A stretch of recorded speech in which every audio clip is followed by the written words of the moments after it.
کیا قرض نے پریشان کر رکھا ہے؟ کیا رزق میں مسلسل تنگی ہے اور آپ چاہتے ہیں کہ زندگی میں سکون، برکت اور آسانی آئے؟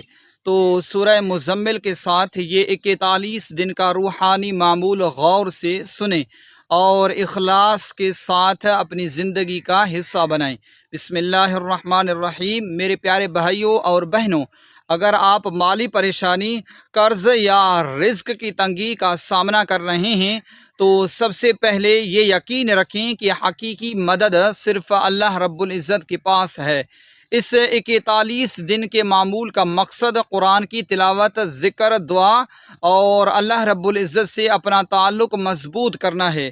روزانہ کسی مناسب وقت بہتر ہے کہ آپ ایک مقررہ وقت منتخب کر لیں، باوضو ہو کر سکون سے بیٹھیں۔ سب سے پہلے اللہ رب العزت سے اپنی جائز حاجت کی نیت ضرور کریں، پھر درود ابراہیمی 100 مرتبہ لازماً پڑھیں۔ اس کے بعد سورہ مزمل کی مکمل توجہ اور ادب کے ساتھ تلاوت کریں۔ تلاوت مکمل ہونے کے بعد دوبارہ درود ابراہیمی لازماً پڑھیں 100 مرتبہ، پھر اپنے ہاتھ اٹھا کر اللہ تعالیٰ سے دعا کریں، یا اللہ میرے رزق میں حلال برکت عطا فرما، میرے قرض ادا ہونے کے اسباب پیدا فرما، میرے مالی پریشانی دور فرما اور میری تمام جائز حاجات اپنے فضل و کرم سے پوری فرما، آمین۔ یہ معمول 41 دن تک پابندی کے ساتھ جاری رکھنے کی کوشش کریں۔ اگر کسی دن معمول میں کمی پیشی ہو جائے تو مایوس نہ ہوں۔ اللہ تعالیٰ سے تعلق، نماز، توبہ، حلال کمائی اور دعا کو اپنی زندگی کا مستقل حصہ بنائیں۔